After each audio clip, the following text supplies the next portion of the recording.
Alright. Okay, fine. So, hi guys, hi everyone. I'm sorry about Saturday. We could not meet on Saturday, so that's why we have arranged for this lecture on Thursday. So I'll directly start with a revision of what we had done. So, I think on Friday, last Friday, we had looked into conditional statements, right? We had seen if and else, like what is the purpose of using if and else while programming. So I'll directly go to the PPT right now. Before that, any questions about if and else? Like we'll be revising it, but just in case you already have some questions that you did not understand, so you can ask. I'll quickly share my screen. No doubts, ma'am.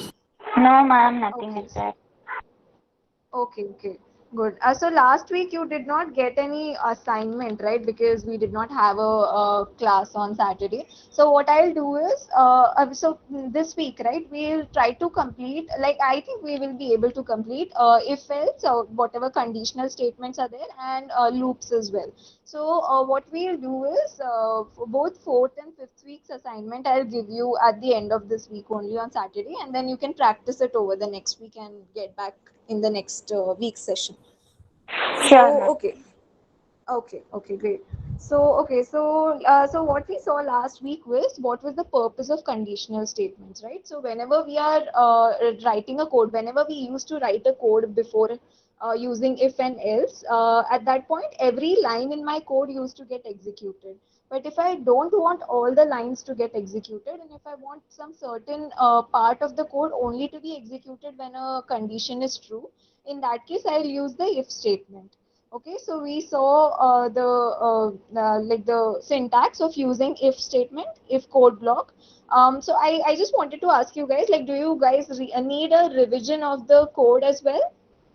Should we go through the code once more, really quick? Yes, ma'am. Okay, okay.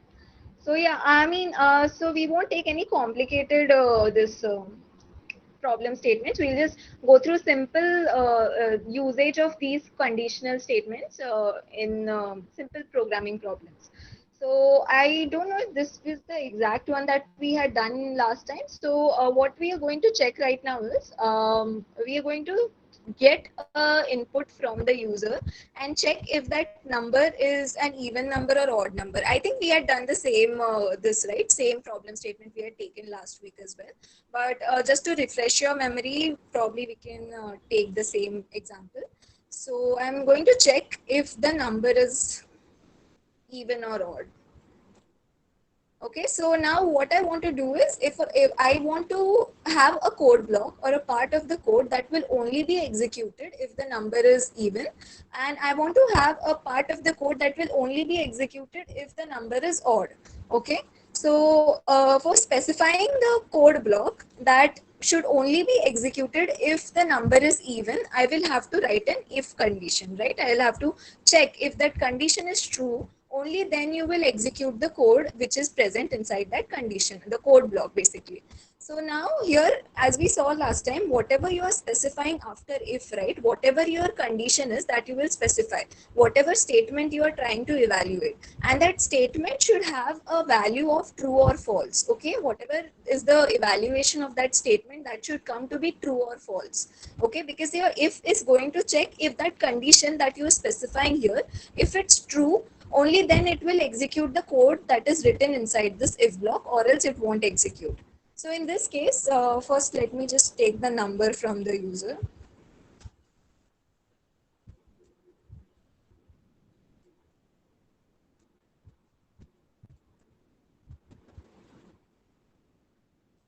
So in this case, I'm taking a number from the user. Now I want to check if that number is even or odd.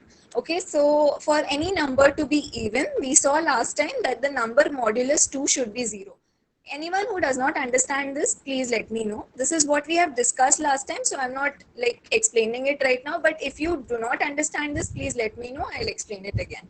Okay, so again, for any number to be an even number, the modulus, right, the remainder of that of division of that number with 2 should be 0, right? So I'll check if num modulus 2 is equal to 0. Now see what I have done here is this expression, if you see, it will evaluate to a true or false statement.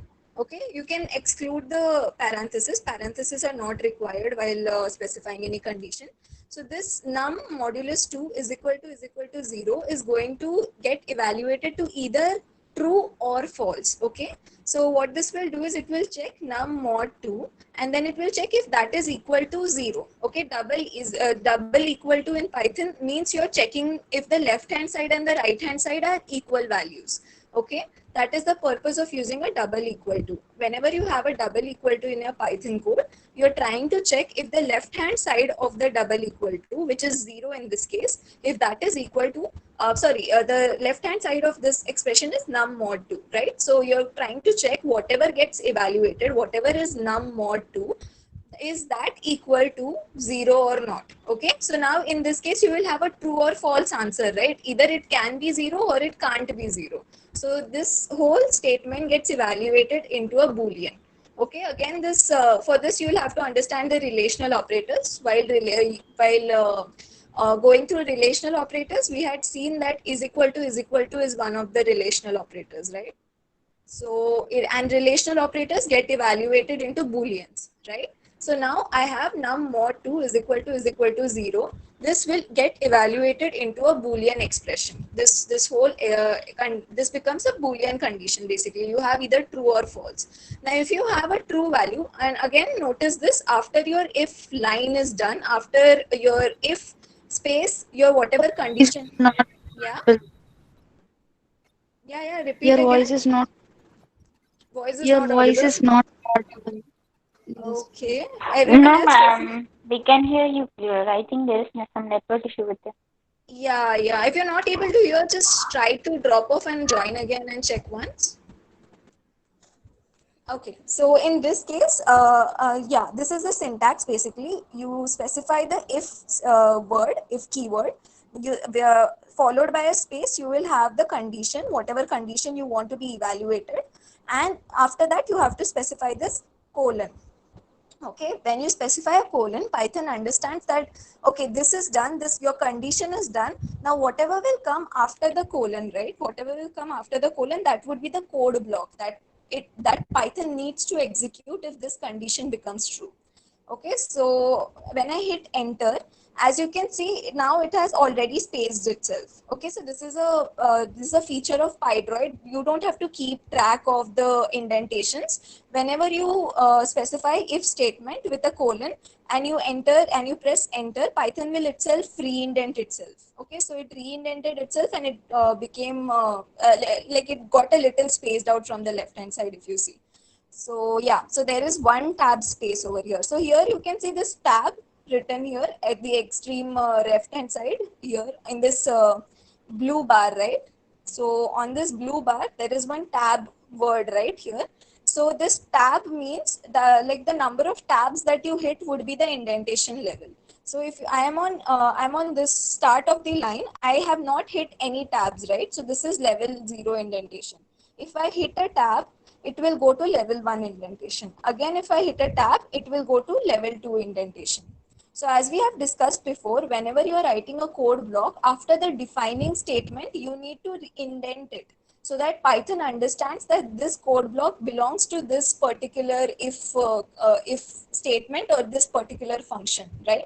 So here, whatever code block you would want Python to execute, if this num mod 2 is equal to 0 condition comes out to be true, that should be written inside this if block. And inside, I mean you have to indent your code in such a way that it gets one indentation level ahead. So now, now that my if statement is at 0 indentation level, whatever is my code, whatever code that I need Python to execute when this condition comes to be true needs to be at level 1 indentation, which means now every time I want to write a statement that is a part of this if condition, I need to press one tab. Okay. This you can do explicitly, or you can directly after colon, you can press enter and Python will re-indent that cursor for you. You don't have to keep on pressing tab all the time. So here, let's say print. division result is. So whenever the number is can be divided by 2, I'll just say division result is, and I'll provide it with the division result of num with 2. Num. So now if I say divided by 2, then is this going to be a float or is this going to be an integer? Float. Float, right? So what do I do to make it an integer? Double Double. slashes. Right, great, yeah. So yeah, just keep on revising these concepts. Like whenever it's relevant, I'll keep on pointing it out, but you guys also keep on revising it all through. So yeah, so I'm just printing the division result here, and then I'm printing that this number is an even number. The number. Again, I'm using string formatters here. Is an even number. So now this percent I that I have specified, I'll specify the variable name after percent at the end of the sentence, which is num. I'm printing num. Okay. So yeah. So let me just check this. I'll say 14. Yeah. So now see division result is 7, which is 14 divided by 2. And it says the number 14 is an even number. So this is how you write an if statement.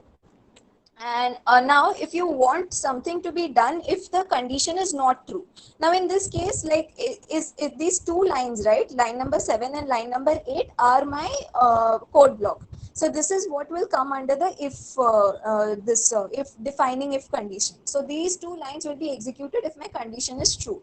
Now if my condition is not true or true, like to get out of the if this code block, right, to write any other code that is out of this if block, you will just reindent it back to level 0. So now you can see whatever we had written inside the if block was at level 1 indentation, right?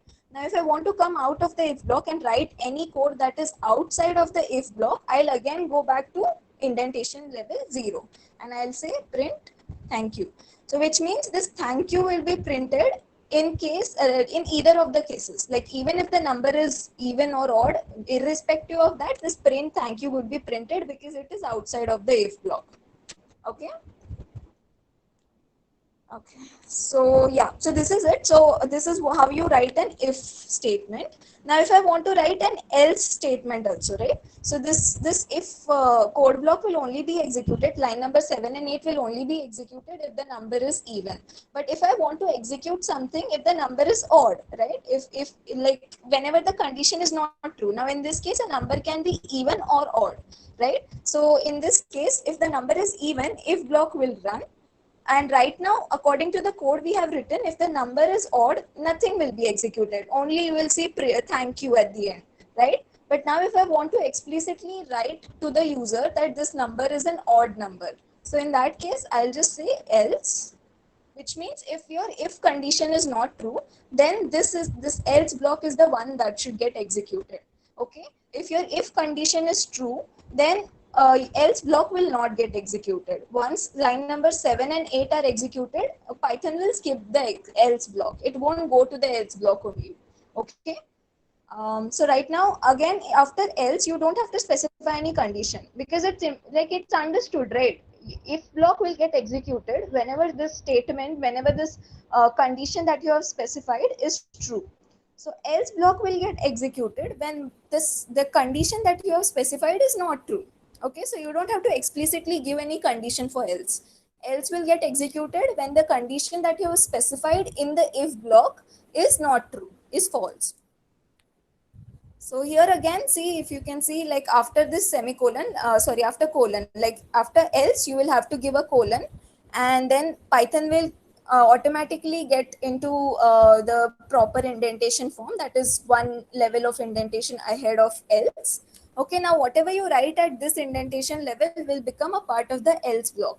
Okay, so let's say Python, the number is odd. I is an odd number.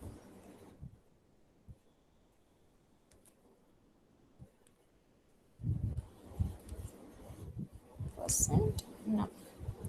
Okay. So now if I give 13 as the number, which is an odd number, so Python will first go to line number 6. It will check the condition.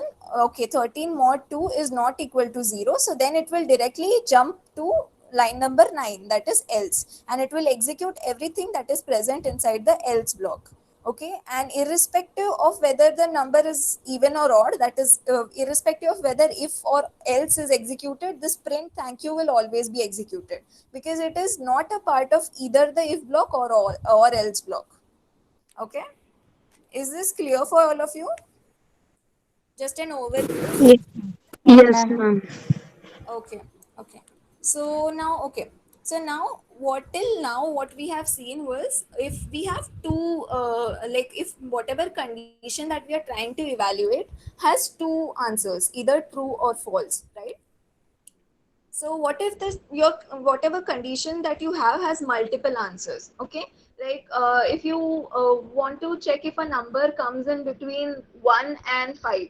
So now that you have 2, 3 and 4, three options, right? You're trying to check if a number is between 1 and 5. So in this case, you won't have true and false answer, right? We'll see how that works. So first, let me just check the PPT if there is any statements that we are missing. So till now, all statements control structure directs the order of execution. Fine, fine, fine. So this is the syntax. I'll ensure that the PPT reaches you all so that you can revise it later on. So here you can see, right, in this diagram. Just a minute. Yeah, you can see in this diagram. So after the if expression is evaluated, if that expression is true, then all the statements that are present inside the if block will be executed, and whatever is the following statement, which means the statement that is out of the if block will be executed later on. But if your expression is false, then all of these will be skipped and directly you will go to the following statement.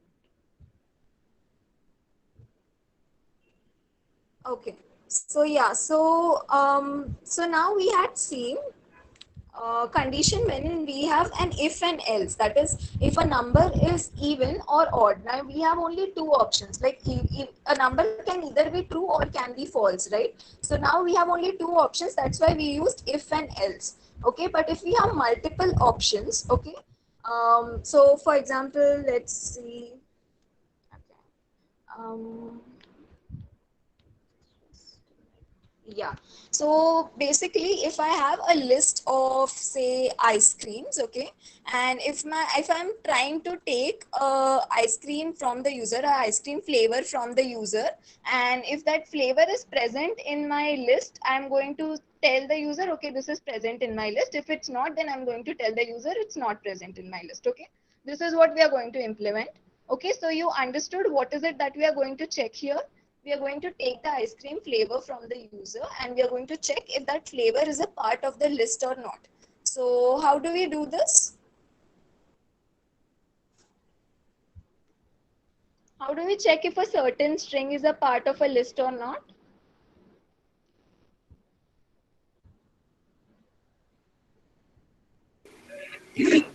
By if else condition. Yeah, that we'll check, but like a basic one, like if I have a string or if I have some number and if I want to check if that is a part of a list or not. So what is it that we use in that case? Print the length of string. Print length will give you the length, right? But in this case, you want to check if a certain element is a part of a list or not. I think you had done this in the exercise last week. Mango is in list. Yeah, in list, right? You say the element name in list, okay?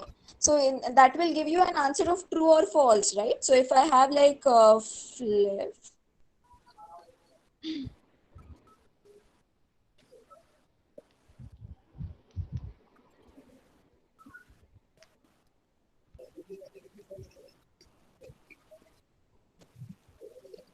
Okay, so if I'm asking of ice cream flavor from the user, now I want to check if that flavor is in my list or not, in my list of ice cream or not. So in that case, I'll say is there, something like that. This is the variable name. So now if I want to check if this Flav is in my ice cream list or not, I'm just going to use Flav in ice cream, right? Right. So what is the answer that it will give me? Like what will be the data type of the answer that it will give me? String. List. String. No, like what would be the data type of the answer? Like is there, right? This variable is there. What would be the data type of this is there variable? Like what would be the answer of Flav in ice cream? Suppose Flav is mango. User has given me flavor as mango, right? So now in this case, I'll have the statement as mango in ice cream, right? So this mango in ice cream, is it true or false? Boolean. Boolean, right? So yeah, so mango in ice cream would be true, which is a Boolean. So whatever Flav in ice cream, right? Either Flav is in ice cream or it's not in ice cream, right? So you get an answer in Boolean. So like now if I want to give the update to the user, I want to prompt it to the user like that you have chosen an ice cream which is not there in the list, or you have chosen an ice cream which is available on the menu. Now in this case, what I want to do is, if the ice cream flavor is present in the list, I want to give an output to the user saying that the ice cream is available on the menu. So what should I do?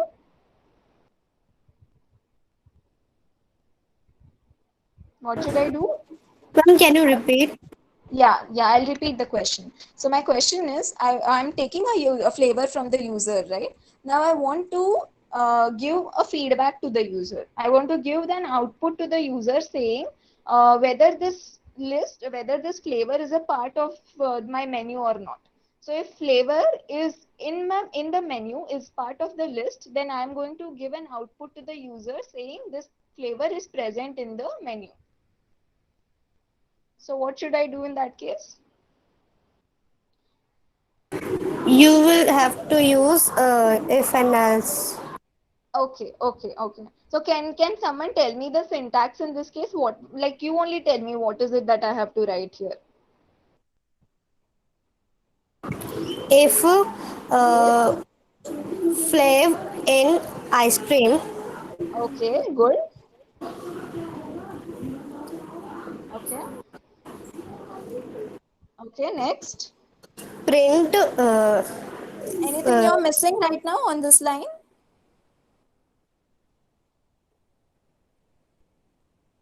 colon. Colon, right? Right, exactly. Okay, now I'm going to print. It is present. Yeah, ice cream in menu. Okay, and if it's not, in that case, Else colon else colon print ice ice cream not in. in the menu. Good, very good. Okay. Now, this is cool. This much you have understood, right? Now, what I want to do is, now if that ice cream is in the list, right? If that ice cream is a part, let's assume that whatever the user is giving input is a part of the list. Okay, let's assume that the user will only give me mango, apple, or pineapple as the input. Okay. So now, what I want to do is, I want to give the rate to the user. Like if the user gives input as mango, I want to tell the user that this mango ice cream costs you 30 rupees. Okay, so let's say mango ice cream costs me 30 rupees. Mango is 30. Apple is 40. And pineapple is also 48. Let's say pineapple is 35. Okay. So now now in this case, what I want to do is, let's assume the user is only going to give me ice cream, mango, apple, or pineapple. Let's just specify it in the this input prompt itself that you can only give me three values, that is apple. Just a second. Apple, mango, or pineapple. Okay, so user can only give these three values now. Let's assume. So now I want to write a code that just like, let's take it very simply. Now I want to write a code which will give the user as amount is equal to 30, sorry, amount is equal to 40 in case the user inputs apple. Okay. Again, in case the user inputs apple, Okay, I want to give an output to the user saying, okay, you selected apple. Now, rupees 40 is what you have to pay. So how will I do that? Again, here in this condition, my condition is that the input of the user should be apple. Okay, that is the condition that I am checking. Okay, can anyone tell me what would be the code in this case? Simple one. I am taking a input from the user. I want to check my condition is if the input is equal to apple. If the input is apple, if user has inputted apple as the flavor, I want to output to the user saying rupees 40 is what you have to pay now. Anyone wants to try?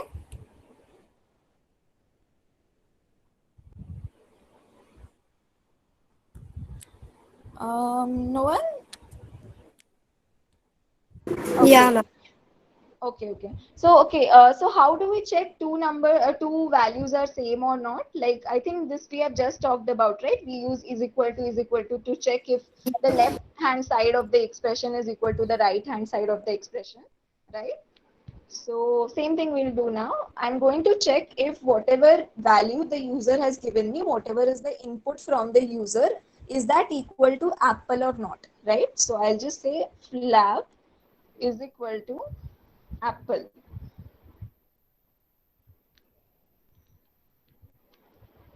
Is this clear to all? Yes, ma'am. This is how you check whether a certain value is equal to a certain other value or not. In this case, I'm checking if whatever is the input given by the user, if that is equal to apple or not. So using is equal to, will check the left hand side of the equation with the right hand side of the equation. This will return a true if the user has given an input saying apple. It will return as false if the user's input is not equal to apple. So I'll just say print please pay rupees 40. Okay. So now if the value, right, if the user's input is mango, in that case I want to give the value to the user saying I want to tell the user please pay rupees 30. Okay. Similarly, like here I check for apple, right? So now I want to check for mango. Okay, then I have to check for pineapple also. So now in this case, what you will do? Any guesses? I want to check for mango. Same thing. Else can be used, ma'am. See, if you're using else, right? So here in this case, what will happen is if the like basically if flavor is not equal to apple, then else will be executed in all the cases. Okay, so irrespective of whether the flavor is mango or pineapple, else statement will be executed here. But I don't want that, right? My all the three flavors have different values, different cost, right? So I have to specify, I have to output the cost to the user according to the flavor, right? So in this case, if I use else, whenever the flavor is either of the two, mango or pineapple, I will have to, like, if suppose I had my pineapple's cost was also 30, in that case this would have made sense, right? Because if it's apple, then you pay 40. Else both of the flavors, both of the other flavors have rupees 30 as the value, so else I can directly say pay rupees 30. Is this understood for everyone what I just did? Now since mango and pineapple both have 30 as the cost, and my user can only input one of those three things, right? My user can only input mango, apple or pineapple. Okay, if it's apple, then I'll say you pay 40. Else since both mango and pineapple cost 30, I'll just say you pay 30. I don't care if that's mango or pineapple, both of them cost 30, so I'll just say if it's not apple then you pay 30, if it's apple then you pay 40. Is this clear? We can use if statement further. Yeah, you can use if statement further, but like there's one more way in which we can solve it, that is elif. Okay, so elif is used when you have multiple choices. Like in the earlier case, we were just checking if that number is an even or odd, right? But in this case, I have multiple options. I have to check if my input, if this flav input is either mango or apple or pineapple. So I have three choices in this case, right? If I have only two choices, then I can directly use if or else. But if I have multiple choices, if my input variable or if whatever variable that I am checking can have multiple values that I have to check, then in that case I'll use elif. Okay, elif is a short form for else if. Okay, which means if it's apple, then okay, fine. Else if it's mango, then you pay rupees 30. Else you pay 35. So here I'll say L if flav is equal to mango,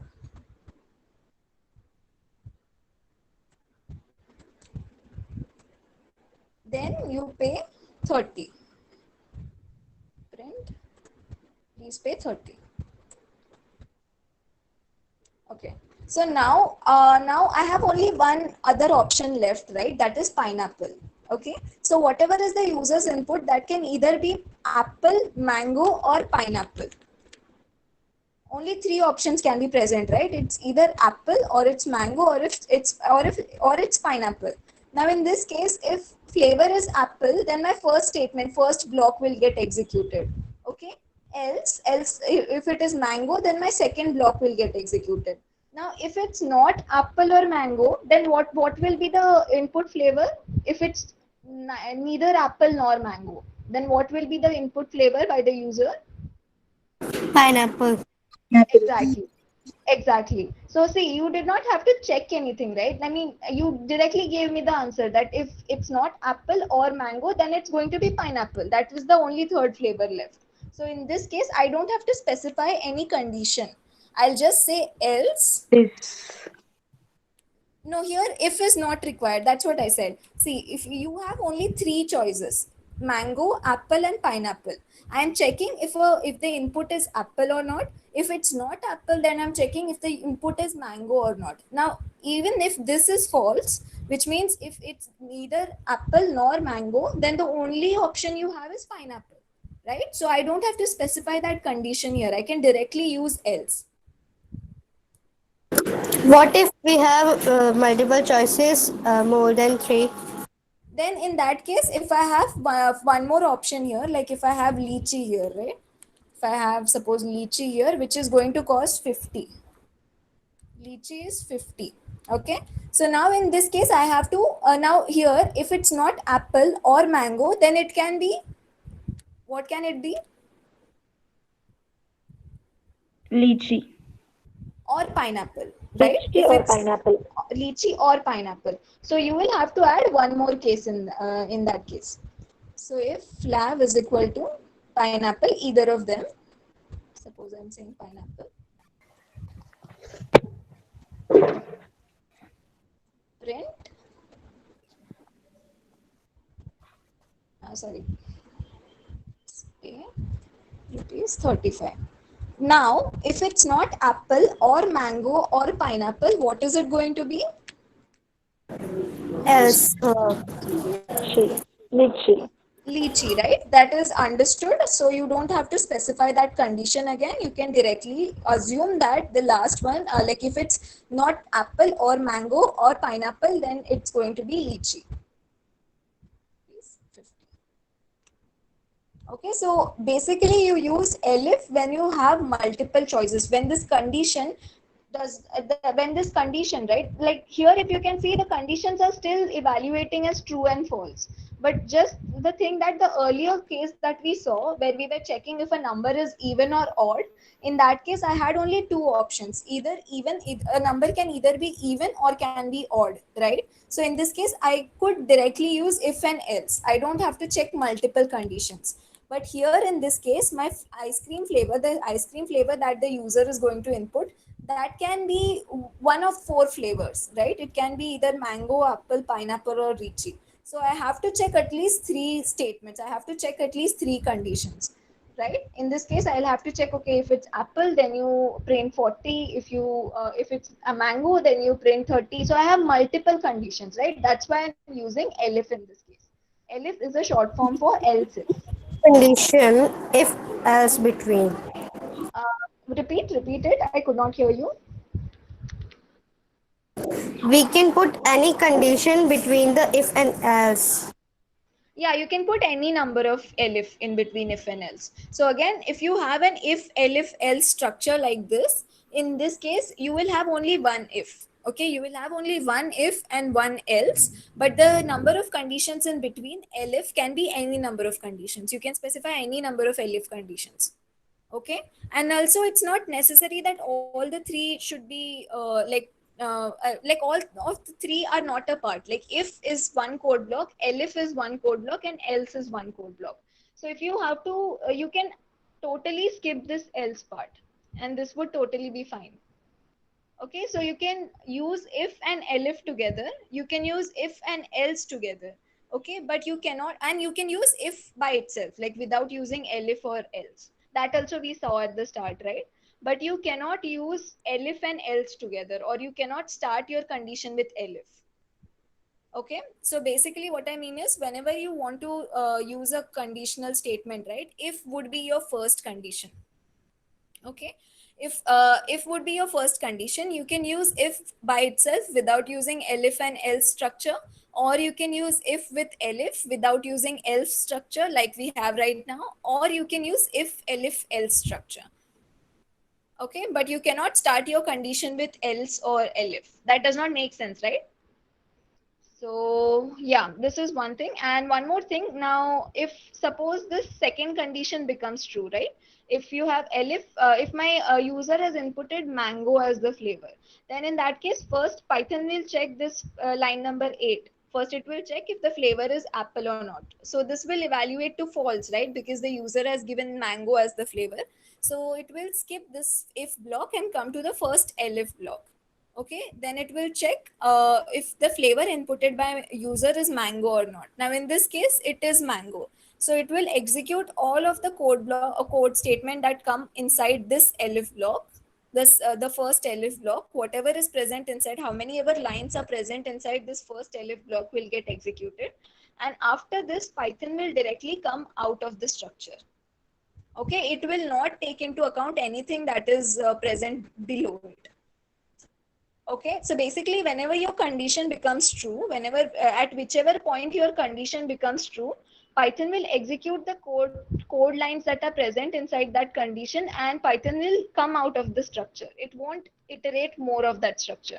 So if I had like 3-4 more elifs, so I have, suppose I have 3 elifs and last if else. Okay, so now I have one if followed by 5 elifs and one else at the end. Okay, now if my second elif is true, if the user has inputted pineapple as the flavor, then what Python, now I'm telling you how will Python go about this. Python will first check the if condition. The input is not apple, so it will skip this code block and come to this elif, first elif condition, and check if the input is equal to mango. In this case, input is not even equal to mango, so it will skip this block also and come to this second elif condition.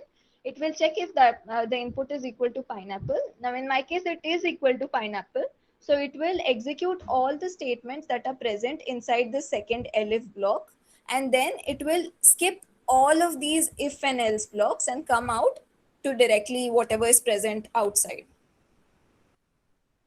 at this point. So basically whenever your condition becomes true, Python will execute whatever code block is present inside that condition, whatever code is present inside that code block, and come out of the if else structure. It won't iterate any of the subsequent elif or else conditions. Ma'am, run this code. Yeah, I'll run this, just a second. Let me say else.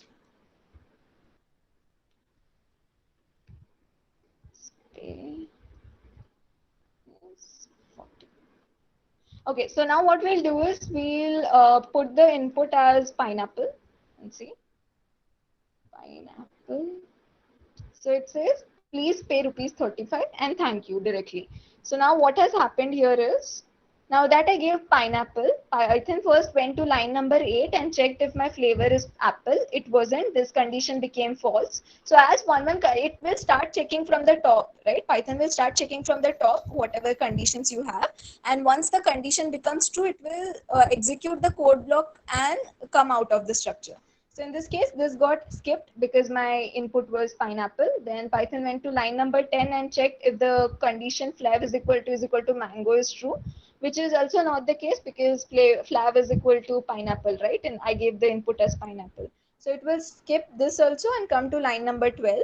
Here it will check if flavor is equal to pineapple, which was the case. So it will execute whatever is present inside this code block. Now I have only one code line inside this code block, which you can find out basically because of this indentation, right? After this elif which became true, the line number 12, there is only one line which is on this particular indentation level, right? So only one code line is present inside this elif code block. So this will get executed, which means I'll have please pay rupees 35, and Python will not even look at the else structure because your condition has already become true. You can have only one condition satisfied in this if elif else structure. So once your condition becomes true and once your code block is executed, Python will directly come out of the structure and print whatever is present outside of the if else block. So here directly after please pay rupees 35, Python did not go to line number 14 and 15 and directly came to line number 17. Clear on this? Yes, ma'am. Any questions from anyone? No, ma'am. Okay, let's go back to the PPT and see.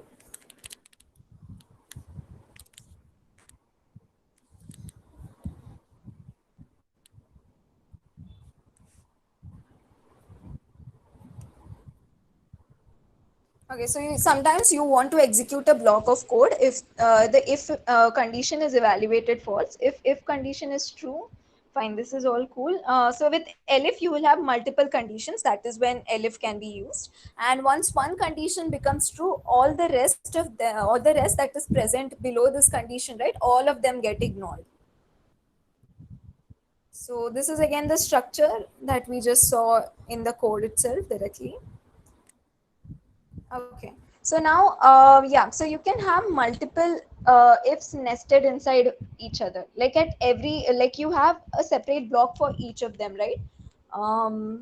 Yeah, so this if is a separate block, elif is a separate block, elif again is a separate block, and else is a separate block, right? So inside each of this, and basically inside any of this code blocks, you can have another if nested.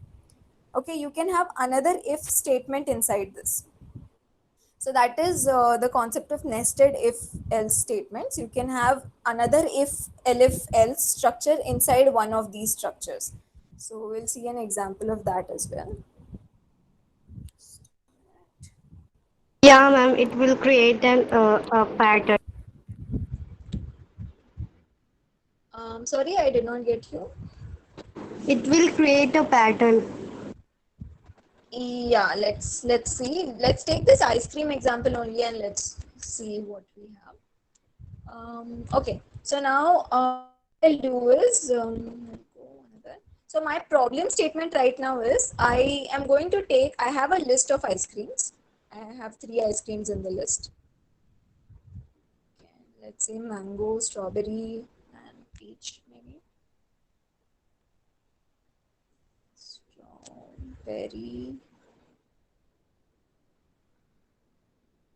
and peach. Now in this case, whatever, I'm not prompting to the user what all flavors the user can input. So basically my user can input any of the flavors. So first thing I'll have to check is if that flavor is in my list or not, right? Please provide a flavor. Okay, now how to check again, if anyone wants to like reply to this question, how to check if a flavor is in my list or not? If flav in list. Okay. Okay. So now this is my first, like whatever we want to do, right? Now we'll think about it, what is to be done inside of this. But now I want to write else condition also. Okay. So for the time being, I'm just going to skip this part. I'm just going to skip this if part and see what is there in the else condition. So now if I want to skip any code block, right, you cannot just put a semicolon, you cannot just put a colon and directly go to else. Like basically I have some code to be written here. It's just that I am not writing it right now. I'll think about it later on what is to be written and then write it. Okay. But if I do this, I know if for the else part I have to print the flavor is not present in the list. The flavor is not in the menu. Okay, but for the if part, if the flavor is in the list, then I will probably ask the user to pay something, or I'll think about this logic later on. But right now I am just sure that okay, if else I have written, then like if the flavor is not in the list, then I am going to prompt this to the user saying the flavor is not in the menu. So now if I want to just keep this part, this code block empty for the time being, and I'll come back to it later on, in that case I'll just say pass. Okay, this is the pass keyword that I'm basically telling you. This is how you use the pass keyword. Because if I don't use this pass keyword and I think okay, probably I'll come at this point later on and write the code, then this becomes a syntactical error. You cannot directly keep a colon over here and not specify the code blocks. Okay, even if you haven't thought of the logic yet and you will come back to it later and write it, you cannot just keep it empty like this. Python considers it as syntactical error. So in order to tell Python that for right now you keep it as it is, I'll come back to this part of the code and write my logic later on, you have to specify pass. Pass means it won't do anything. Even if your condition is true, it will just pass it. It won't do anything right now because you haven't thought of the logic, right? Later on, you'll come and you'll think of the logic and write it. Right now, all you have to write is just pass over here because you'll come back to this part of the code, and that's what you want to tell Python that right now don't worry about this part of the code. Later on, I'll come and write this part of the code. So this is how you use the pass keyword. Is this clear what pass keyword is? Yes, ma'am. Okay. So now let's think about the logic. Now, according to the code I have, okay, if the if the flavor is present in my list, then it will pass, not do anything. But if the flavor is not present in the list, it will prompt to the user saying the flavor is not present in the menu. Now, consider that right now for simplicity, let's consider all the 3 ice creams cost me 30 bucks, 30 rupees for all ice creams. Okay, now what I want to do is I want to now, in case my flavor is present in the list, the flavor that user has provided me is present in the list, then I want to ask the user to pay me 30 rupees, take whatever money the user is providing me, and then I want to give back the change to the user. Understood what I'm trying to do?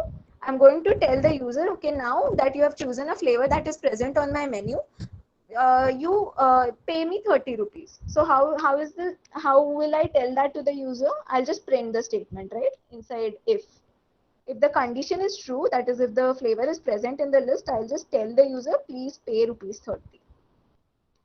Okay, now I want to take this 30 rupees from the user. So I want to take money from the user in this case. Okay, so I'm just taking money and money from the user and saving it in the variable. So let's just, for simplicity, let's just say print 30. Now I am taking money from the user. Just input. The local variable. Sorry. Ma'am, is it the local variable? Yeah, very good. Yeah, right. This is a local variable, which means you cannot use it outside of the if block. Last time we saw the functions, right? In functions we saw, so function is also a code block, right? Similarly, if is also a code block. So whatever you specify inside if or else code block or elif code block, any of the code blocks, you cannot use this money variable anywhere outside of this if condition. Okay, that's very good you pointed out. Okay, I hope everyone else also understood it. Why is money this money variable money a local variable? Because you can only use it inside the if block. You cannot use it anywhere outside of it. So yeah, so yeah. Any questions? No, ma'am. Okay. Okay. So yeah, so I'm going to give the prompt to the user saying, I don't know, pay rupees 30 again, I guess. I think I'll just say total is equal So it's going to print total is equal to rupees 30, and then I'm getting the money from the user. Now the user can, like, whenever you go to the shop and whenever you give money cash to the shopkeeper, now that is not always like exactly the money that you are supposed to give, right? Probably you will give 100 rupees note instead of giving just 30. Similarly, if the user gives me like 100 rupee note, in this case, 100 rupee if the user gives me, then I have to give back 70 rupees to the user, right? I have to give back whatever is the remaining amount. So that's what we are going to check here. We are going to return back the change to the user if the money is more than what I require. Okay. So right now, so basically now there can be three options, right? My user can either provide me an amount greater than 30, can provide me an amount less than 30, or can provide me exactly 30 rupees, right? We have three options, right, in this case. So first of all, if I want to check if the user has given me 30 exact 30 rupees or not, what is the condition that I should check?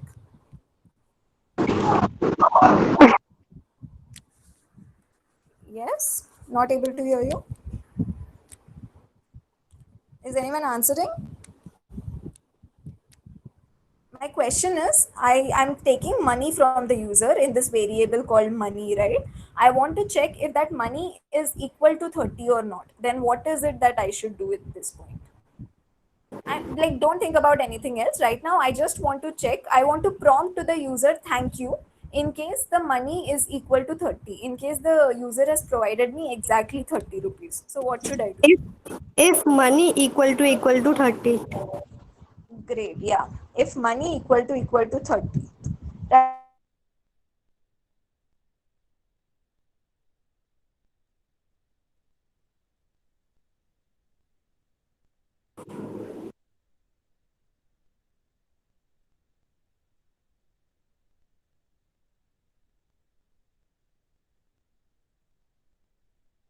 Ma'am, your voice is stucking.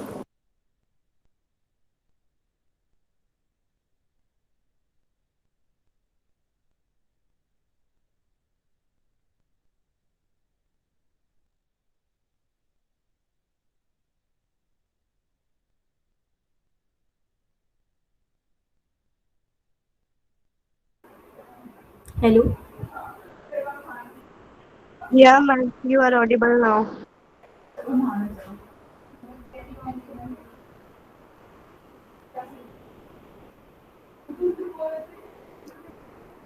Hello, Priya.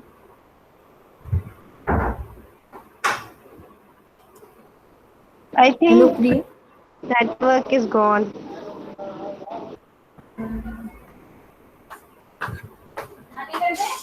I think she left.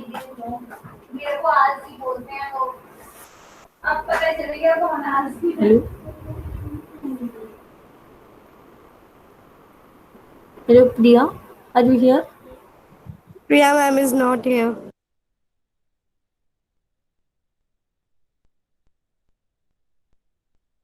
She is left because something network issues.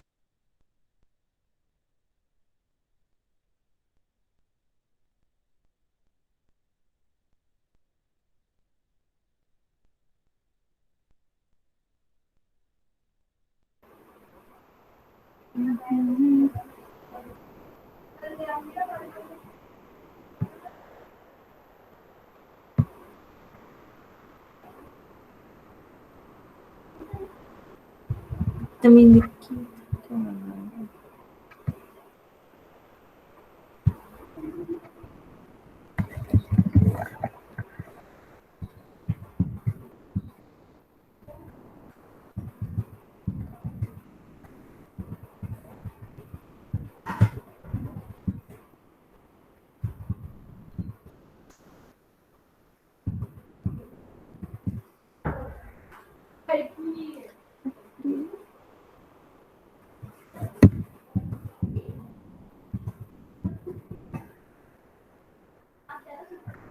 Sorry about that. I think I got kicked out of the meeting. Let me just share my screen once more.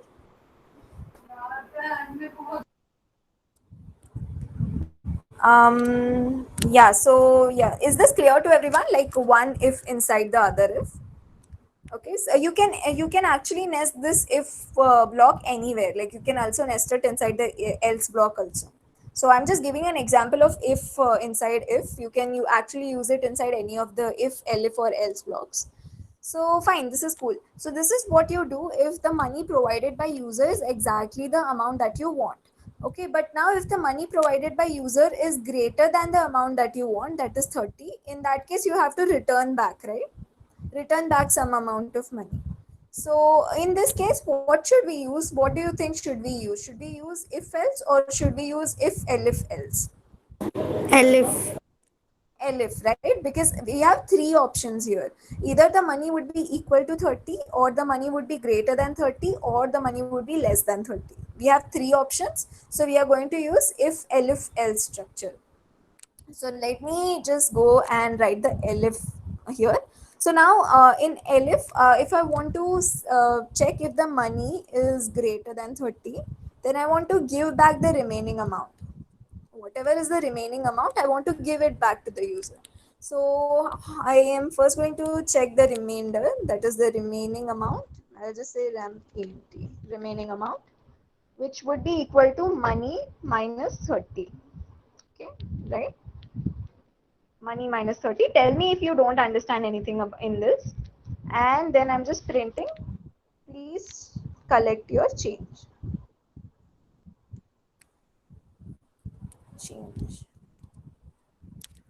Which would be rem amount, whatever is the remaining amount.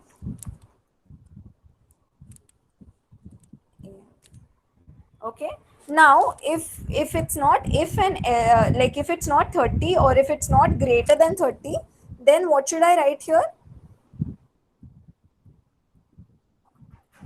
Else, right?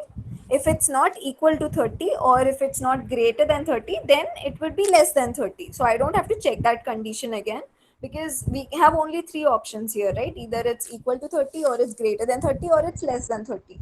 Now money will only have three options here, right? Money can either be greater, less than, or equal to 30. Now that I have checked two conditions, I don't have to specify the third condition. I can directly use else in this case. So here I'll say print. Okay, so in this case also probably I can just prompt the user that this is the remaining amount you will have to pay.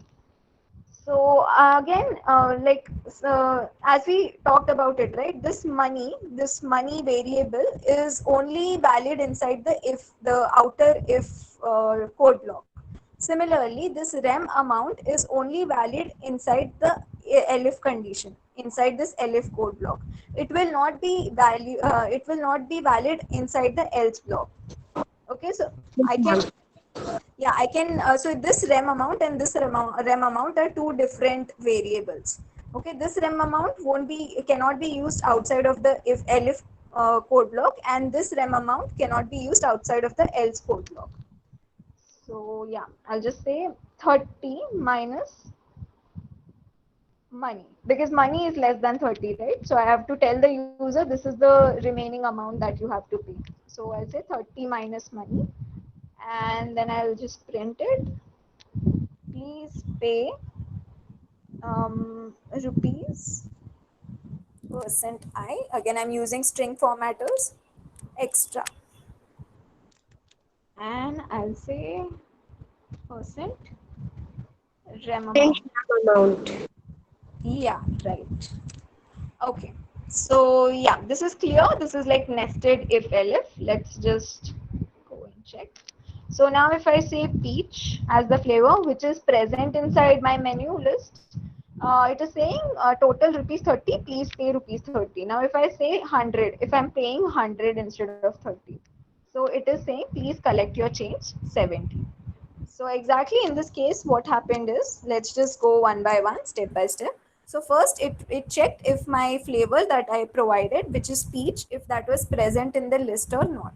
If I go and I write pineapple as the flavor, it will just tell me the flavor is not in this menu. So in that case, when I give pineapple as the flavor, it will check line number 7. Now since line number 7 is not true, it will skip the whole thing and come to else part and execute this one line. Okay, so directly it will check first line number 7. If this is false, then it will come to the else part directly at line number 19, and it will execute everything that is a part of the else code block. Now, when I wrote peach as the flavor, in that case, this became true, right? So it started executing everything that was present inside the if block. So from line number 8 to line number 18, everything is part of the if block. Okay, this if, this elif, and this else, all of these are part of the outer if block. So this will only be executed if the outer if block is true, or else none of these will be executed. So if in case I wrote peach as the flavor, as the input flavor, it checked line number 7. It understood that this flavor is in the list, so it is valid. This is true. If flavor in list is true, so it went down and it wrote total rupees 30. It took the money from me, right? And then it started checking this again. So in this case, it checked if money is equal to 30. Money was not equal to 30, so it directly went into elif block. It checked the elif condition. Money is greater than 30, which was true. So it executed all the statements that are present inside the elif code block. That is, it when I gave 100 as money, it gave me please collect your change, which was 70, which is 100 minus 30, and then it skipped the else block and it came out of it, right? So when it skipped else block, it just directly went it even skipped this inner else block, and it skipped the outer else block also. Clear the execution flow?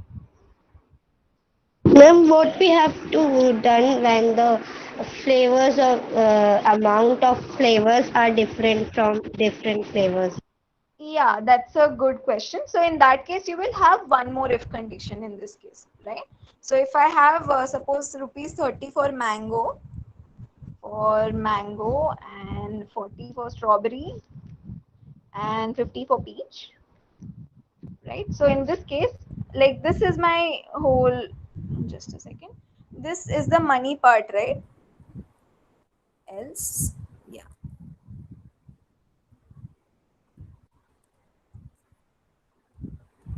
Okay. Yeah, so this whole part should be done thrice, right? This should be done for mango, for strawberry, and for peach 3 times, right? So I'll just cut this over here right now. Okay, so in that case, cut this also, I'll cut this also. So in that case, I'll have 3 nested ifs, one after the other. First is I'm checking if my flavor is present in the list. If my flavor is present in the list, then I'm checking which flavor is it, which is mango, flav is equal to mango.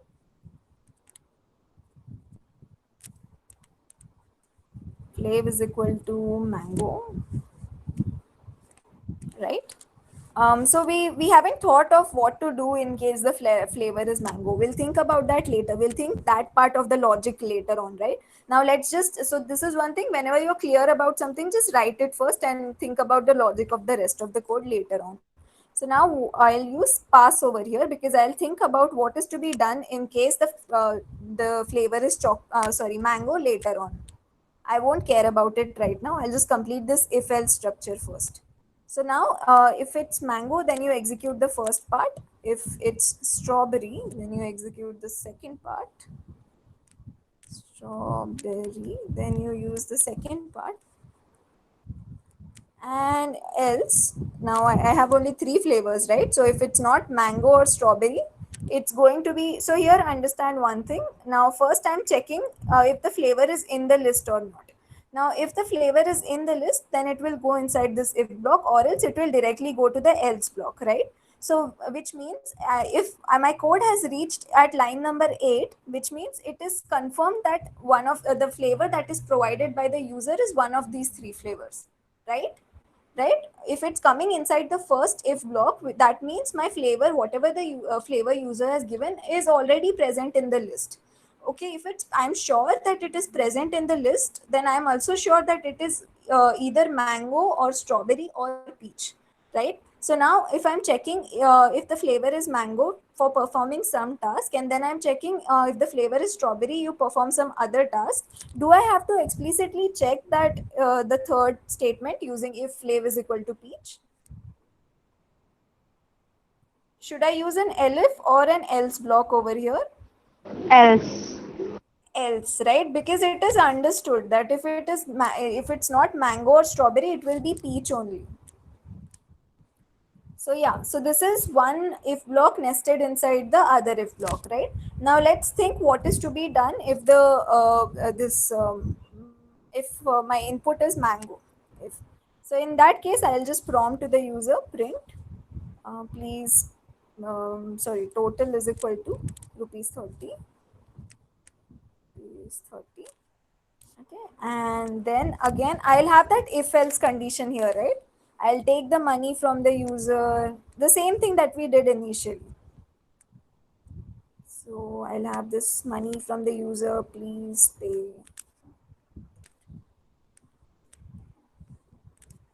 pay rupees 30.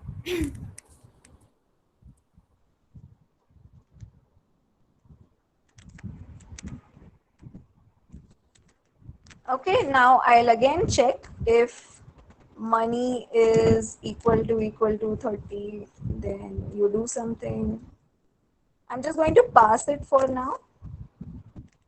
Sorry.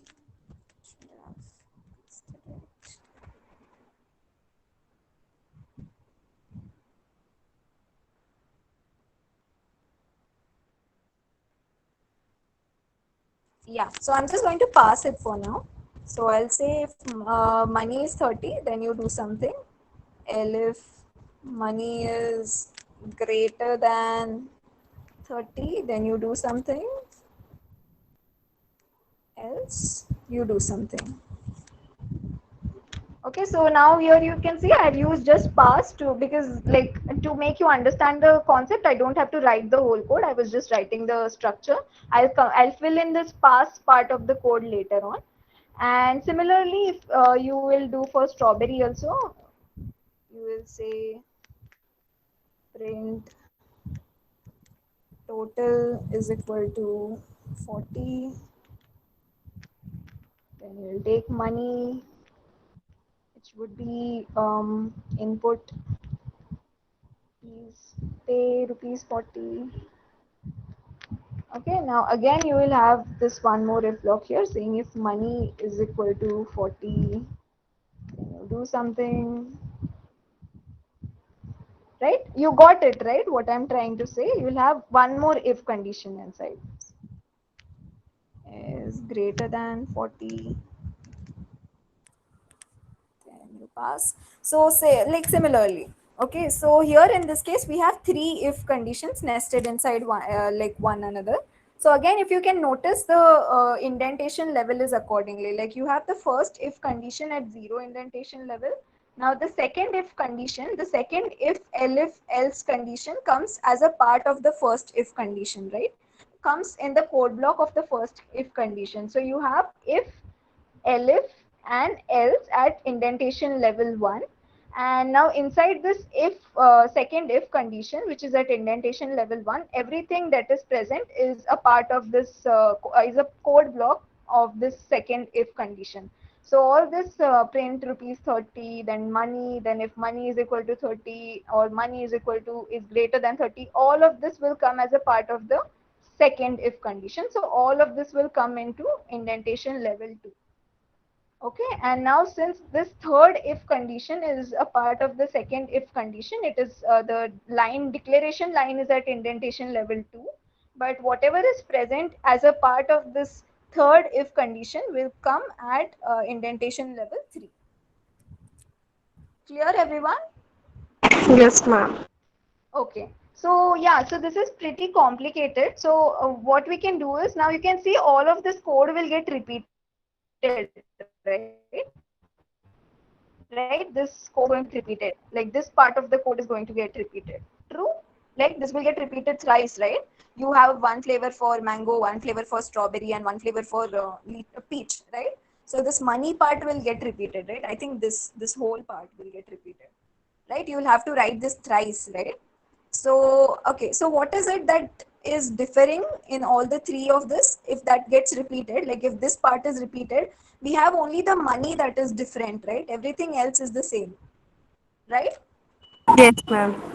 right? So what we'll do is we'll kind of optimize the code. So now that you identified that this whole thing is same in all the three cases, in all the three if, elif and else cases, only the part that is varying, that is the money part, right? That is the total cost part, right? So now I'm just going to optimize the code.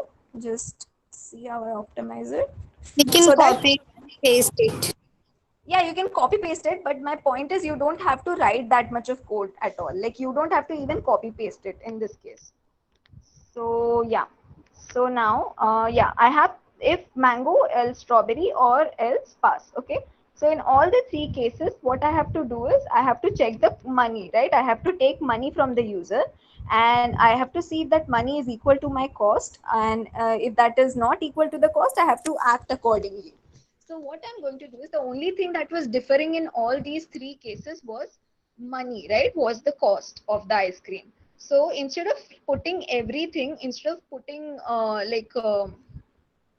basically instead of just putting that whole code block thrice, what I'm going to do is I'm just going to say cost is equal to 0.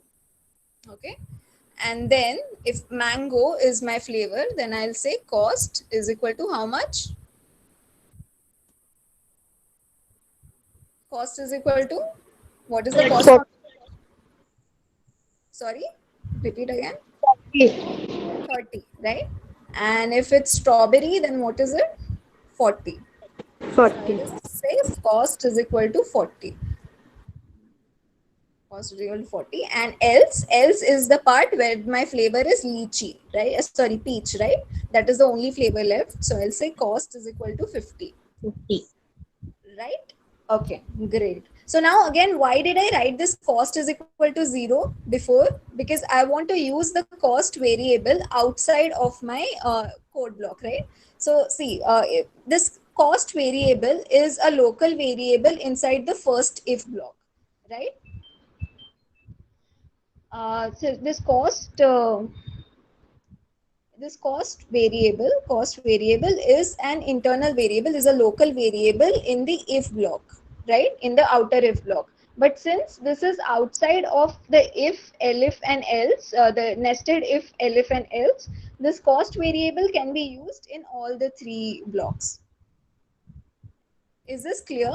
Like this cost variable cannot be used outside of this if block. Okay, so since this cost variable is a part of the outer if block, it cannot be used anywhere apart from this outer if block.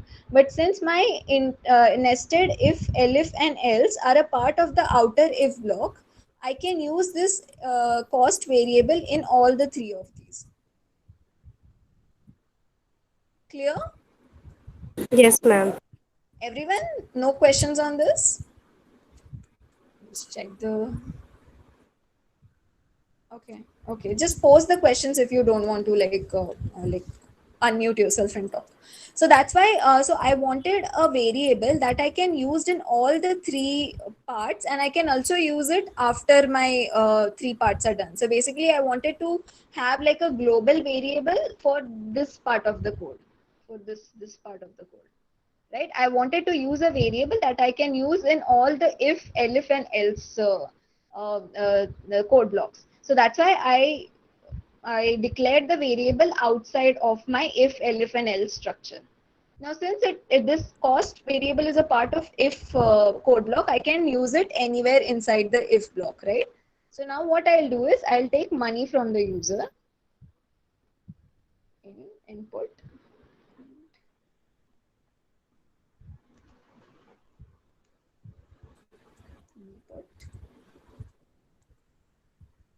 Please pay rupees. Now what I'm going to say, please pay rupees.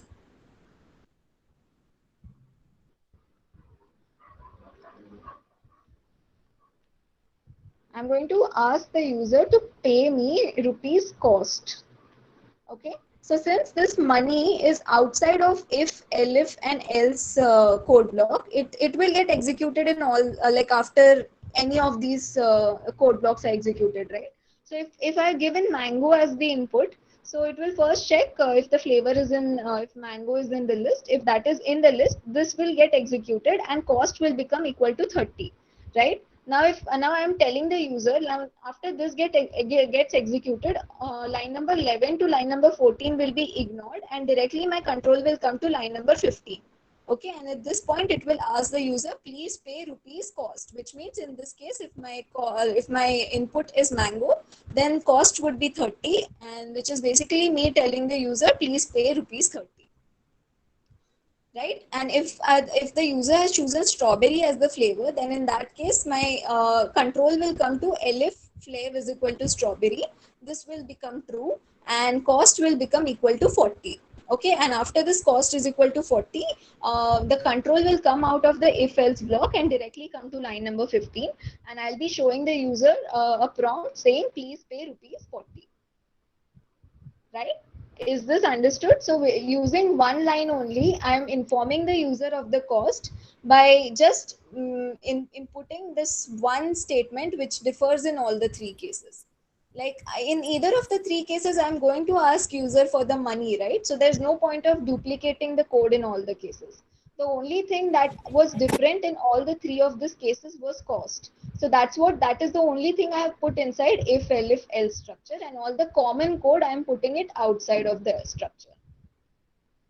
Ma'am, this will be easier code than the previous code. Yeah, exactly. Yeah, right. So this is easier also, and even for Python, it will be easier to execute. So that is why it's called as optimized code. Okay, optimized as in like it's better written, and you don't have to compute. Like basically, Python will have to use less computation to go through the code. So yeah, okay. So now this is done. Now I have the cost ready. Now what I'll do is I have taken the money from the user. Now I have to check if that is equal to the cost or not. So now I'll say money. Now initially we used to do if money is equal to 30, or if money is equal to 40. Now whatever is that information, whatever is the cost, whichever is the flavor and whatever is the cost, that information is present in this cost variable, right? So I can directly say cost. If money is equal to cost, then great, print saying thank you, please enjoy your flavor, please enjoy the ice cream. Okay. Elif, right? Elif money is greater than cost, then you have rem amount. Rem amount is equal to money minus cost. It's exactly the same thing that we did previously, but now since we have three flavors to compute this for, what we did is we just made the cost as variable. We made the cost as variable, which will be saved according to whatever flavor the user has chosen, and then this computation, right? This computing whether the money given by user is greater than the cost or not. All of that we can do only once. No need of like rewriting the code again and again. So here I'll say print, please collect the change, which is percent I percent rem amount. Okay. And now if it's not equal to cost, if it's not greater than cost, then it means it's less than the cost. That is the only option remaining. So then again, I have to see how much is it less than the cost. So I'm computing cost minus money. And I'll say print, please pay percent I extra. This percent rem amount. Okay, so is this clear for everyone, the code that we have written? Yes, ma'am. Okay, let's go and execute it and check. Okay, there's some error. 16 line number. So now do you see the importance of this line numbers here? Now we have quite a lot of code, 25 lines of code. Now if I execute it and I have an error somewhere, I can directly check that using the line number So here you can see it says line number 16 has some invalid syntax. So I will go to line number 16 and check what is the invalid syntax here. Okay. So this is money is equal to cost.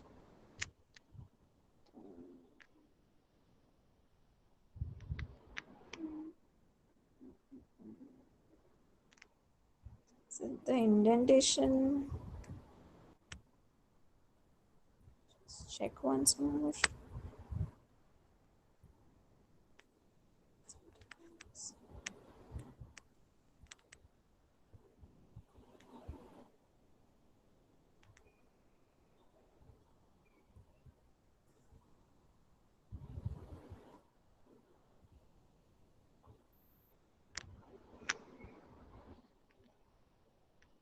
Just say 30 and check what is the issue.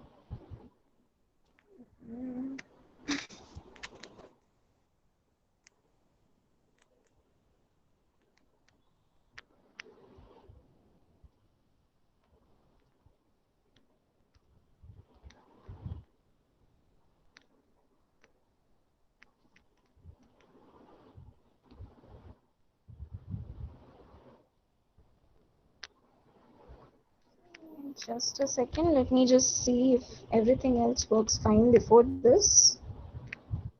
So yeah, this is the if-elif code block. I'm commenting out so that I can see if there is any error before this. So it will be easier for me to debug this thing, see where the error lies.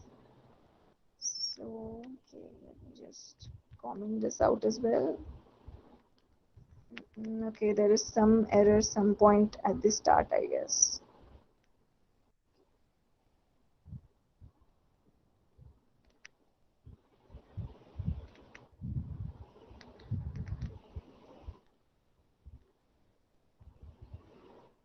Let me test this part of the code. Fine, this works cool. So something is messed up after this. Let me just check that. I think in nested loop.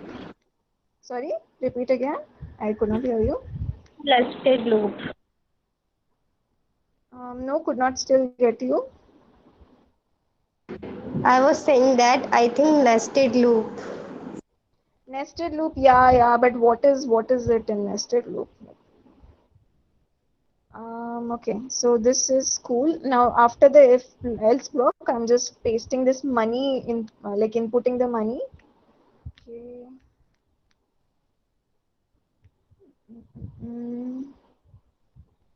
Is this the issue? What is the issue in this case?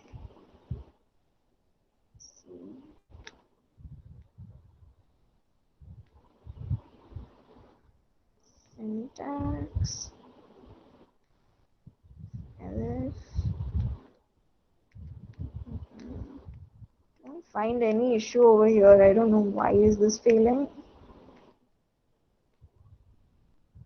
This works fine. If I remove the money part, it works fine. Yeah, this works fine. So just check.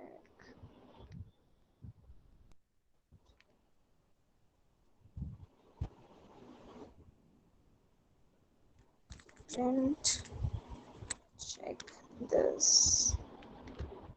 This works fine as well. So then what is the problem with money?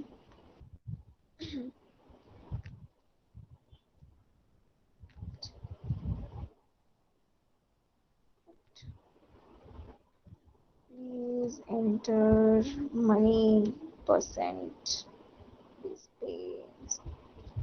pay percent I, and then let's just add that percent I.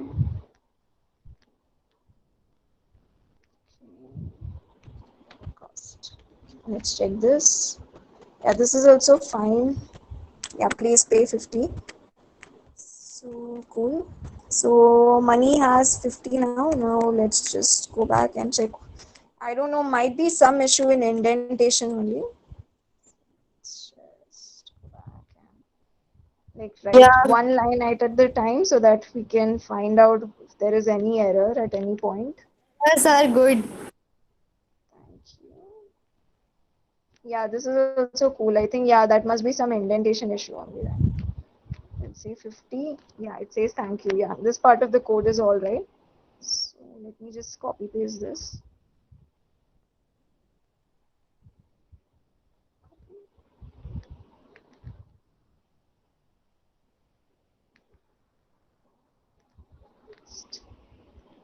See, find each, pay 50. Yeah, this is cool. I'll just copy paste the remaining part and hope that this works.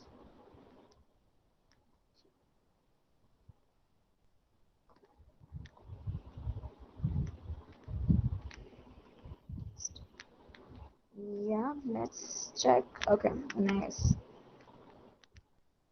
Yeah, must be some indentation issue only. Let's just write one line at a time so that we'll understand. There's some issue. Yeah, this one is an indentation issue for sure. You have to be really careful about the indentation. Like actually, if you're working on the laptop, right? If you're working on some editor like Sublime Text or something, it becomes easier to understand if your indentation is going wrong somewhere, because like Python takes indentation very seriously. So if you like miss out some indentation or give like level 0 indentation instead of level 1, then it's not going to forgive you for it. It is going to fail for sure. Is equal to money minus cost. Fine. And then print is pay. Sorry, take your change, right? Take your change. Just say plus str of rem amount. Now let me just execute this and check. Each paid 50. Okay, I wanted to pay more than 50, right? That's what we are checking here. So let's say each, I gave 100. Okay, 50 is the change. Fine. So this part of the code is cool. And similarly, I'll just write else part of the code. Rem amount is equal to cost minus money.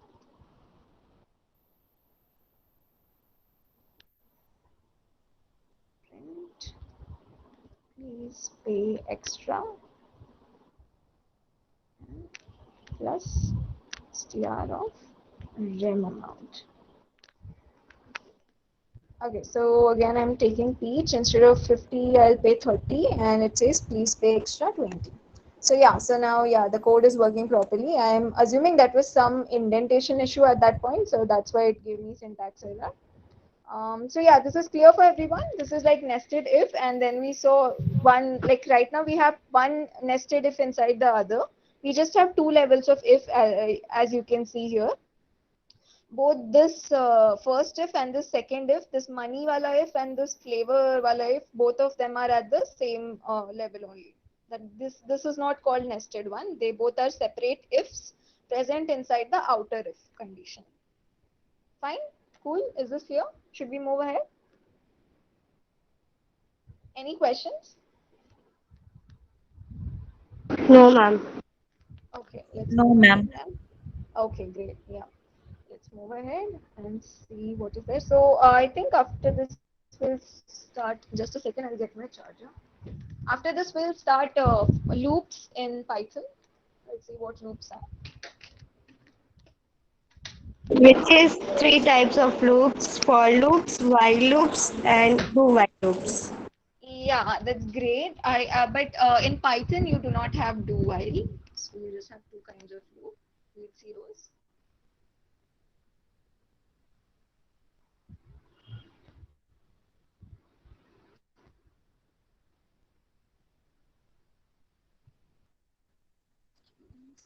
This is what we saw. Nested if blocks, we saw the indentation levels, so that you can refer here, like later on when you get PPT, you can refer and check here. Yeah, so what is the purpose of loops in Python? So basically, right now, so we are looking at structures wherein we do not have sequential execution of code, as you saw, right? So before all of learning about all of this if-else statements and loops, whatever code we have written over there, every statement used to get executed once in the file. Whatever statements you have in the file will get executed once at least, right? Then we saw conditional statements, which means if a certain condition is true, only then that part of the code will get executed. But in conditional statements, if the condition is true, that part of the code will get executed only once, right? If whatever is present inside the if block, you just said, okay, you execute this part of the code only once, right? That part of the code, whatever is present either in the if block or in elif block or else block, if the condition is true, whatever code is present inside that block will get executed, but it will get executed only once, right? So you use loops when you want to execute a certain part of the code more than once, right? Whenever you want to execute something for a specified number of times, like if you want to like In that, execute. I don't want to write much more. Yeah. So we'll just go ahead and see. Okay, so first I'll tell you what are the two types of loops. You have a for loop and you have a while loop. Okay, so both of these things, right? Both these loops do this. The main functionality of loops, of both of these loops, is to execute a certain part of the code multiple times. Okay, now the conditions that you specify for both of these loops are different, that we'll see how we should specify and which loop we should use at what point. But basically this loop, right, whatever loop you're running, either it's a for loop or while loop, so you cannot keep it running forever, right? You will have to give some condition to it. Like if you want to execute a part of the code 3 times, then your condition should be, okay, you only execute this code for 3 times. If it is more than 3 times, don't execute it anymore. Okay, just execute it for 3 times. So like as we saw in if elif and else structure, that whenever we want a certain part of the code to be executed, we give a certain condition, we give a certain expression that needs to be evaluated as true in order for that part of the code to get executed. Similarly, in case of loops, we will have to give a condition to the loop saying when to stop the loop. Okay, so the loop is like a continuous thing, right? If you have some 3 4 lines that you want to execute for multiple times, you will use loop in that case. But multiple times is in how many times, that is the condition that you will have to give to Python. You will have to tell it how many times to execute the loop. So yeah, so let's see the first one. Let's see while loop. So let's just go back here. Okay. Okay, so now if I want to if I want to input the name of the user, if you want to input the name of the user and give and welcome the user, for example, so what should I do? I'll just take the name of the user. I'll take the name of the user saying input. Please enter your name.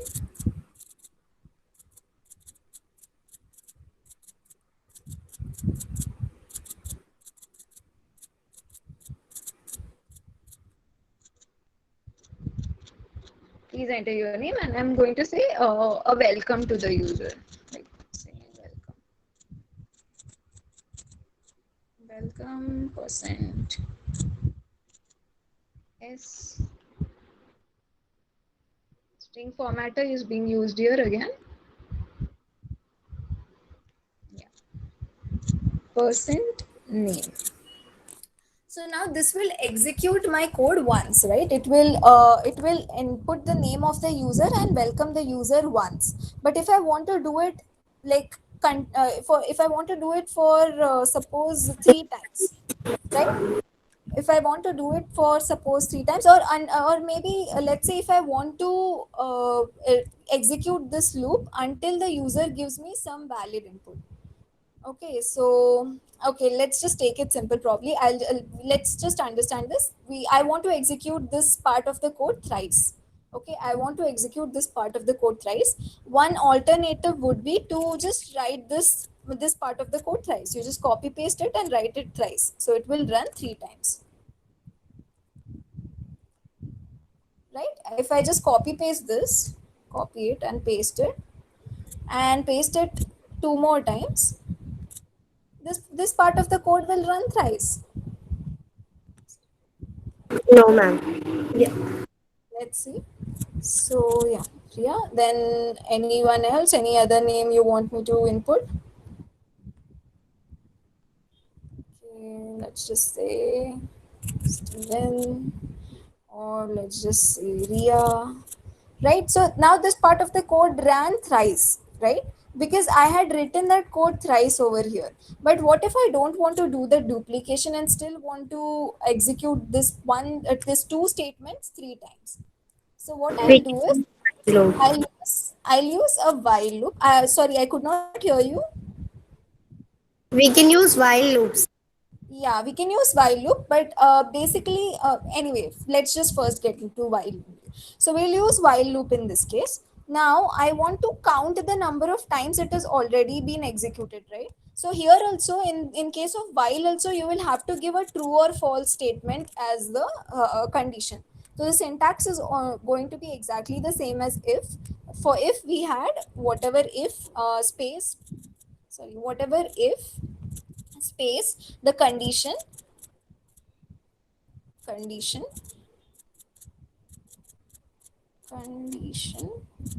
then a semicolon, sorry, then a colon, and from the next line you would write the block, right, the code block, whatever you want to execute. Similarly, in case of while also, you will have while, then you will have the condition, we'll see what condition to specify, then you will have a colon, and from next line, whatever I'll print this is my code block, right? This is what I want to execute more than once.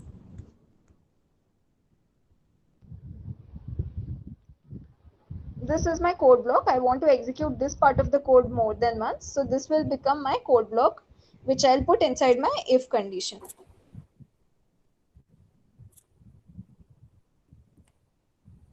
Right, so these two lines will come under my if sorry, these two lines will come under my while loop, while condition loop. So here similarly as in case of if, whatever you are specifying, whatever code you are specifying as a part of your while code block, that should also be indented to a same level. Okay, now let's see how to check the condition. Now my condition is that I want to run this part of the code. I want to take the input from the user and welcome the user thrice, right? I want to execute this three times. So I have to somehow keep on counting how many times this condition has been executed. Okay, so what I'll do is I'll just take one random variable I'll assign it a value 0, and I'll check the condition that when I is less than 3. I want to execute it thrice, right? But in this case, my I is 0, or let's say I'll just say I is equal to 1. When I is equal to 1, I'll say I want to execute this until I is less than equal to 3. Okay, so whenever I is less than equal to 3, which means whenever I is either 1 or 2 or 3, this condition will be true, right? When will this condition be true? When will this while condition be true? When I is 1, 2 or 3, right? Is this clear for everyone? I'm explaining it to you why have I used this condition over here. Yes, ma'am. Okay, so you will have this condition to be true only when I is 1, 2 and 3. Now, if this is the code, what do you think? Will my control go inside the while loop? Right now, I is equal to 1, right? This is what I've initialized. I is equal to 1. So my control will check this. I is equal to 3 and I is less than equal to 3. This is evaluated as true. So it will go inside the if block and execute this part of the statement. Okay. Now, if this is the code that I run, what do you think should be the output? Please enter your name thrice. Okay. Okay, so this will get executed. See, the condition is that I should be less than equal to 3, right? So whenever I is less than equal to 3, this whatever is the part of this code will get executed, right? Now starting from I is equal to 1, I started. So now my I is equal to 1, right? So one time it has executed, right? So then I will increase my I plus 1 to make it plus 1. Increment. Yeah, you will increment it, right? Sorry, plus 1. You will increment it because one time you have completed the execution, right? So yeah, so now you have I is equal to I plus 1. So now when you go back again at the start of the I loop and check the condition, what is I at this point? So see what happens here is when I have I is equal to initialized as 1, okay, this is me initializing I as 1, then it goes at line number 4 and it will check this condition will get executed. Okay, if this condition is true, which is true, right, because I was is equal to 1, I was 1, so this condition became true and both these statements got executed, and then the seventh statement also got executed. So now whenever the condition is true, you have the statements getting executed. Now in case of if, what used to happen was after the if block gets executed, you have if condition, and whatever is present inside these condition, whatever are your statements, that gets executed, and the control will come out of this and go to whatever is the next line outside of the if code block, right? But in case of while, what happens is whatever is the code block present inside the while code, while this condition, that code block will get executed, and it will again come to the control will again come to the point of while to check if the condition is true again. Okay, so basically it will keep on like looping this. It will keep on looping this part of the code from 4 to 7, from line number 4 to 7. Will repeating. Yeah, it will keep on repeating it, right? It will keep on repeating till this condition becomes true. So now I have initially I had I is equal to 1, so the condition was true, it executed both these statements, then it made I is equal to I plus 1, which means I now became what did I become? I was initially 1, now I became 2. Yeah, right, now I became 2, right? So after this 3 lines get executed, the control will again come back to while this point.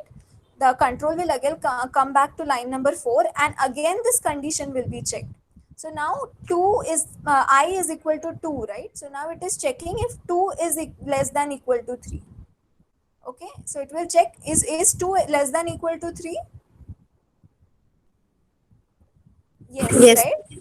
It is equal less than 3. So now since this condition is true, it will again execute name, and then it will print the name, and now it will again execute this I is equal to I plus 1.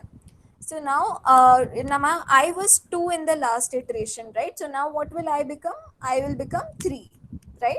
So now it will go back again to while loop. This at the start of while, it will check the condition. Now in this case, I is equal to 3, but we have less than equal to. So now 3 will be 3 less than equal to 3 will be evaluated as true, and so we'll again in like print, Python will again take the name and print it. And now in this case, Python, when it increases I by 1, I will become 4, right? Now after I becomes 4, it Python will again give control back to this while statement, and now this condition will be checked, but now this condition will become false because False. 4 is not less than equal to 3, right? 4 is greater than 3. So this condition will become false, and so Python will come out of the while loop and go to whatever is present at the next line. We can say that cycle of code. Yeah, this is basically a loop. Yeah, a cycle of code or a loop, that's why it's called a loop. Now did you guys understand the mechanism of this, like what is the control structure, from where the control structure goes? Yes, ma'am. Yeah, great. Yeah, everybody understood it, right? It's very important. If anyone did not understand it or wants me to explain it again, please let me know.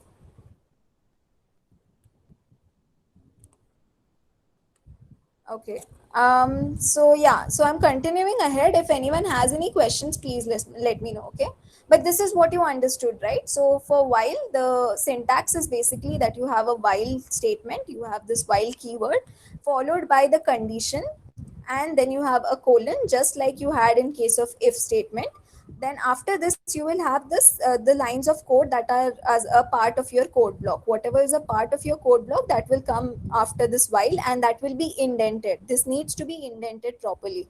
Whatever is indented at this +1 level, right? If your while is at indentation level 0, whatever is present at indentation number 1 will become a part of your while loop.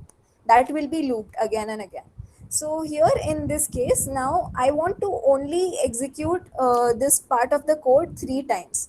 Okay, so I have to somehow count, right? I have to count how many times are done and like check the condition accordingly. That's why I'm doing this I is equal to I plus 1, so that I can count how many times Python has executed the statement.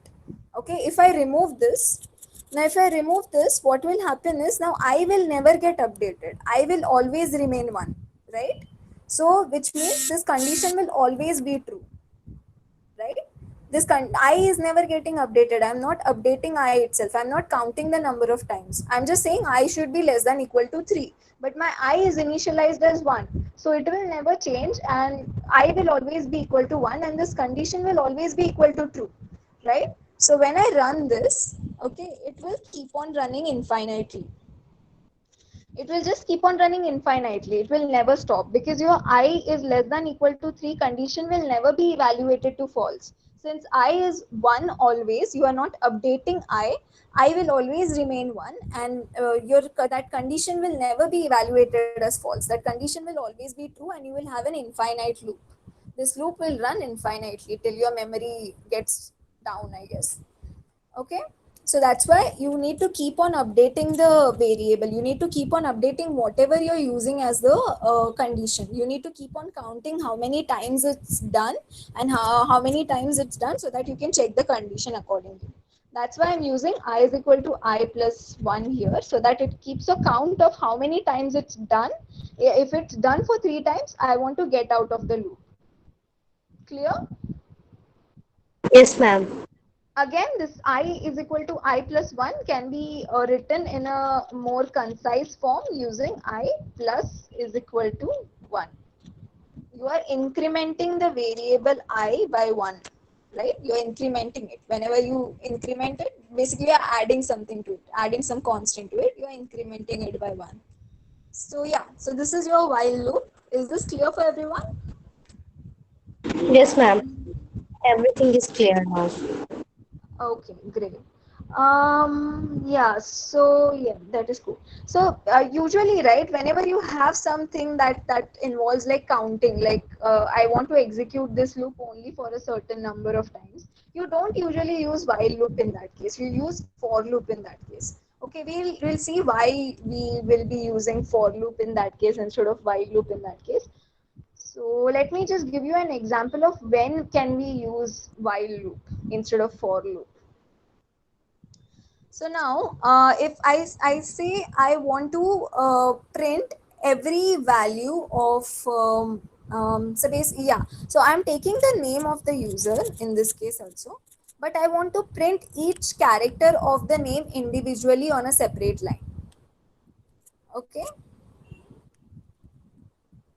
get that? What did I say? I want to print out every separate character of the name of the user, which means if I have given Priya as the name, I've given Priya as the name. I want P to be put in a separate line, R to be put in a separate line, I to be put in a separate line, Y to be put in a separate line, and A to be put in a separate line. Now, if I print directly, if I directly print name, then Python will print the whole thing together, right? So I want to what I want to do right now is I want to individually take each character of the string and print it. Okay, I want to individually take each character of the string and print it. That's what I want to do. So basically, I'll just explain it more to you, maybe make it clear. So now if I have like this name that I'm taking from the user, right? Please enter name. Please enter name. Yeah, and if I'm printing this name, print name, so all the characters would be displayed at the same level, right, in the same line. So if I say Priya, all the characters are displayed at the same level, but I don't want that, right? I want like one character on a single line. So now if I know my name is Priya, what I can directly do is I can just go saying print. How do you access the first element of the string? How do you access the first character of the string? Uh, name. 0. Zero, right? Zero. Great. Yeah. So similarly, if I want to print like separate characters on separate lines, and I'll just say print one, then I'll say print two, right? This is what I'll do, because I know like there are 5 characters, so I can use the same concept, and I can write all the characters. Now I have only printed 3. Yeah. Any questions? We can put 1:5 to access every element of the list. Yeah, that is true. You can access that, but if even if I do that, even if I yeah, what did you say? Access 1 to 5. That is what you said, right? So yeah, so this will print RIY in one line, right? But what I want to do is I want to print every single this character on a single line. Okay, this is one another use case of while loop that I'm telling you how to do it. So now here, if you check, what we are doing is we are just going to print the characters, right? Now I'll say 3 and then I'll say 4. So this is going to complete my name. Print name. So we are repeating it, right? We are repeating this part of the code, right? We are repeating everything. The only thing that gets changed is the index, right? Right? Are you understanding what I'm trying to say? Like if I want to print every single character of the name on a separate line, I will have to write this, right? Now in this case, I know that my name has only 5 characters, so I'll say print name 0, print name 1, print name 2, print name 3, print name 4. So here in this case, all of this, right, print and name, everything is getting repeated 5 times. The only thing that is changing is the index number, is the character number, right? Clear to everyone? Yes, ma'am. Okay. So what I can do in this case is I can use a while loop in this case, and I can say while. I have to find some condition. Okay, we'll see what the condition is later on. Okay, and yeah, and I have, now I want to start from 0, right? I want to start from 0 and I want to go till 4. So I'll just say is equal to 0. Okay, and I'll say print name of I, and I plus is equal to 1. Right, now my condition in this case would be simple, because you know that the number of characters in my name is 5. So I'll say when I is less than equal to 4. Okay, got it? Why is it 4? Because we are starting from 0, right? Because we are using the index. We know that a 5-character name will have indices 0, 1, 2, 3, and 4, right?